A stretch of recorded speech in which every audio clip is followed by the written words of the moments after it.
let's talk about VidCon last year. Ooh. The great, notorious Anita Sarkeesian. And I got shit from both sides. I got shit from Anita's fans. Let's set the let's place the setting. So what happened last year? I get invited to be on a panel for cyberbullying, which is a topic I talk about quite a bit. Right. And my premise for cyberbullying has always been very simple. Doesn't matter who you are. You put yourself out there, you're going to catch shit. Mm-hmm. When a woman says, I catch it worse than you, I say, probably, but you know what? We're both getting it, so we should both work on it. When a person of color says, I get it worse, I say, you're probably right, but we're both getting it. Yeah. And we should both work on it. So your point going into that panel, I mean, people knew that was your position. Right. You had spoken about Right. it. And I think VidCon knew when they asked me to be on it. Right. Is that I am here as a person. I'm going to repeat the thing that got me in so much trouble. Mm-hmm. But here I am sitting in a place of perceived privilege. Mm-hmm. I am straight. I am white. I am male. Mm-hmm. And you guys think that makes me bulletproof. Right. But it doesn't.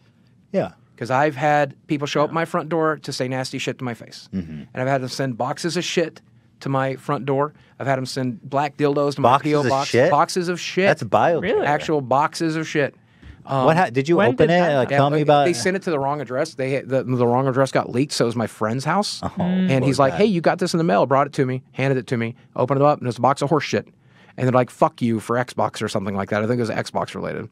And somebody sent me like a 12-inch dildo to the P.O. box. It's like, now you can finally satisfy your wife. Enjoy consummating your marriage with this thing. Or whatever. Damn, people are fucking Right. insane. And so, like, you deal with that shit. And I do not doubt for a second that plenty of women get it worse. Yeah. You know? And I don't doubt for a second that a person of color, you say that to me, I believe you. I've got no reason not to believe you. Mm-hmm. That's fine. But my point on that panel was to say, if you're a straight white man and you're in this audience and you think you're immune to it, get to my level of notoriety and you'll get shit too. Well, it's a good point, and because they're all about inclusion, right? Right. But what inclusion sometimes results in is alienating the majority of the population, which are and you get straight white males, for example. Yeah, and you get a lot of what you call the oppression Olympics, right? Like, no, I have it worse. No, I have it worse. Yeah. No, I have it worse. Yeah. How about this? The human condition fucking sucks. The world we've created is a shit show. Social media is fucking destroying all of us, and we just work on that at a base level. And maybe we don't exclude the straight white men who also could help. How about we don't exclude anybody? How about we all just work together? Yeah. Let's just do that. Yeah. And that was my goal going to that panel. And Anita, in my closing statements, that's basically word for word what I said. And then we got off stage, and she puts her finger in my face, and she's like, I don't fucking appreciate what you fucking said up there, knowing I didn't have a chance to fucking respond. And I'm like, it was closing statements. Everybody got a chance to close. They went to you next immediately after me. I don't understand. But like what I originally told her, But she's bullying you. Right, she's like straight up furious. All right. Now that this bullying, I wouldn't call it bullying, but I mean, she's mad. I mean, she's got her finger in your face, and how dare you disagree with me? I'm like, look, I have diagnosed post-traumatic stress disorder. I depersonalize during moments of great stress. I'm already in a lot of pain. That pain was very hard on me. You're now, got your finger in my face. We need to back off for a second because I might say or do some stupid shit, and I don't want to do that, okay? So why don't we talk about this, right? What were you afraid of doing? I don't know, firing back, putting my finger in her face, screaming at her. I don't want to scream at a woman who's a quarter of my weight. I don't want to hurt anybody. I don't want to scream at anybody. Yeah. And I think a lot of people misperceive that as we don't want to scream at her because she's so powerful. No, she's a fellow human being. I don't ever want to be caught on video, much less actually screaming in the face of another person. Mm-hmm. I don't ever want to reciprocate. If somebody's mean to me, I don't want to be mean back. Right. But I will do that when they depersonalize because I'll go into fight or flight and then I'll let go. And then I will call her every name of the book. I don't want to do that. Yeah. Mm-hmm. And so I'm like, can we talk about this somewhere safe? And she's like, yep. So we go backstage and I talk to her for an hour. And here's what I will say, and I think this is the thing that got me in more trouble than anything. I think Anita Sarkeesian's goals might be genuine. And I know that's hard for a lot of people to understand. You have to accept that, I feel like. I think a lot of people feel that she's like a con artist and that she's like just grifting. And By the way, maybe we should explain who she is. She's like, how would you describe her? She's like a video game journalist, critic. And she had a series called Feminist Frequency, and she took like a bunch of GoFundMe money or something like that to build the series.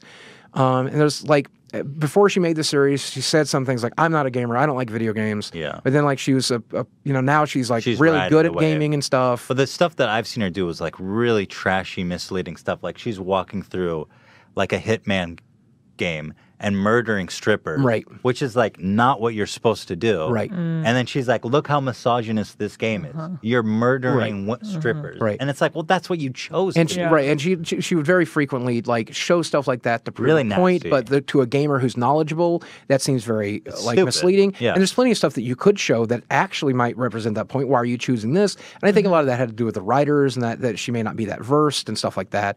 That's all fine. Well, anyway, she's very controversial. Very controversial. And I would say known for being quite right. And a lot of people, those kind of answers. A lot of people do not find her to be genuine, specifically for reasons like that. Sure. And having spoke with her for about an hour. Well, and her point is that she's a feminist, so she thinks that like there's a ton of misogyny in video games. Right. And so that like it reinforces to, like, fix that. And right? like she would pick like some of the weirdest battles, like Miss Pac-Man negatively reinforces female stereotypes because she's the Mrs. version of a male character. And like, what the fuck? Like, I don't understand that. It's Pac-Man with a fucking bow. Right. You know, on. But most people agree with like some of her base points. Like, hey, should there be an equal number of female protagonists as male protagonists? Sure, why not? Why not? So my favorite games star female protagonists. Let's do that. Yeah. More female protagonists. Should they be sexy? Sometimes sure, and sometimes not. That's also okay. Who gives a shit? Yeah. Whatever you want to do. Like you're the game designer, make a cool game. But like I think most people would agree with her. So she's this controversial. There's definitely a point to make. It's just like it depends how you do it. Right, and I think that's her biggest issue. Like her methodology is very not great. It's so, and maybe not even that. It's so combative. It's the opposite of what I do. It's not really breaking through. Right. It's more like divisive. I've always believed in boiling the frog. Right, like I've always believed, hey, we should have same-sex marriage. I love same-sex marriage. Let's do it. But the problem is, we try to get it done right now. There's going to be a huge backlash. Okay, so let's try to do it in 20 years, in 10 years. And let's see if we can avoid the backlash, right? Let's just like slowly, methodically change minds. I've always been a big fan of slowly, methodically changing minds because I don't like it when gay people get killed. I don't like it when somebody gets murdered for being gay. So let's not rile up the fucking crazies, okay? Mm-hmm. Let's just go slow and easy. Mm-hmm. Her methodology is to rile up the crazies, get right in the face, put a finger in their face and say, I don't like fucking what you're fucking saying. And that's fine. But I think after talking to her for an hour, she on some level definitely wants what's best and doesn't understand that her methodology is very poor. Mm-hmm. And maybe she's wrong about that. And that's entirely for your audience to decide. That's for my audience to decide. That's fine. Here's what I can say. I came out thinking, I just kind of feel bad for her. Because I think that she, wants to build something great, but keeps knocking it down herself every single time. And I'm just like, okay, I don't really have a bone to pick with this woman anymore because I just kind of feel like bad. And so hopefully she'll figure it out. Hopefully she'll figure out how to get an audience. Hopefully she'll figure out how to keep an audience. And hopefully she'll figure out something that's very difficult to do, which is change people's minds. Right. And so I told her in this conversation, this is my favorite conversation I had with her. You said something in there that got you in trouble. Which part? Oh, maybe I missed it. I said that just even recognizing that I was a straight white male and that not that I personally perceive that gives me privilege, but that I was trying to say, you guys perceive that it gives me privilege. Right. That's the label you put on me. Right. Mm-hmm. I don't know that it really provides that much privilege for me. Where was it when I was homeless? Where was it when I was growing up in poverty? I don't know. I don't know what it was doing for me then. But okay, if you believe that, know that it doesn't make me bulletproof on this. Mm-hmm. So anyway, during the conversation with her, we talked about a great number of things. Probably the most frustrating thing she said to me, she said, Steve, the reason you still get that kind of hate where a straight white man would not is because of your morbid obesity. That's what they're attacking. And I'm like, no, they're attacking me as a person. Come on, like they're attacking me as a person. We all get shit. That, we right? all catch shit. Right. But again, I don't know why she wanted to minimalize me to that. But I was like, I find that very... Well, because she's playing the Oppression Olympics. Right. She's like, yeah, sure, you get bullied. I'm like, I find that very minimalizing. And of course it is. Here's the thing. If you're telling me that straight white male is a magic bullet, then that should prevent me from having that problem, right? No matter how morbidly obese I am. No exception. Right? We didn't say straight white male skinny. Yeah. We just said straight white male. Yeah. And that does not make me bulletproof. So I don't know what to tell you. We need to fit. But we said some. Yeah, we have straight male. Yeah. We said some good stuff too, and she said some pretty cool stuff. It wasn't all bad, but she's like, what kind of audience do you have? I saw you met with Sargon yesterday. I'm like, yeah, I talk to Sargon every once in a while, man. He's not a terrible guy. Like, I don't agree with most of the shit he says sometimes, but that's fine. I think people like her, that's just not good, is like you said, how she just, it's so much like them versus us. Mm-hmm. Right. You know what I mean? And I'm so really not like that. So she's like, I'm sure even if she sat down with Sargon, they could probably work out some differences. Right. And that's the thing I'll say. My methodology, a lot of people don't agree with it, okay? But here's the thing. I got an hour alone with Anita Sarkeesian. You think Sargon's ever going to get an hour alone with her? She sat down and talked to me for a full fucking hour and listened to me and heard me out. And I'll tell you, dismissed everything I had to say. But that's fine. Listened. She listened. Yeah. Sargon's never going to get that. Sounds like it caused you so much stress, though. Oh, so bad. I thought it was very dramatic. Like, it was very even right now. It was like I thought it ruined everything. It sounds like all you gave is just another perspective to look at a topic. But like you're like, here's my perspective. Just right. And you know, like I don't put any of it on VidCon, and I don't put any on Hank, and I don't put it on any of those guys. There was a big, but like there was some fallout. Like I remember even VidCon tweeting about. There was all kinds of. That whole panel was surrounding her was dramatic. Because the day before, Sargon showed up and sat in the front row, and she decided to basically address Sargon being in the front row and called him a bunch of names and stuff. Which I don't know, I don't think that was right to do. I would have never done that. Just play it cool. I can't even imagine that. Play it cool, right? But she did that. She's like, and this fucker right here, and fuck that guy. And I'm like, whoa, why? Yeah. Why? Like, what's the advantage to that? I don't know. Take the high road for once. Right? Like, who are you teaching a moment to there? Yeah. So anyway, in our conversation.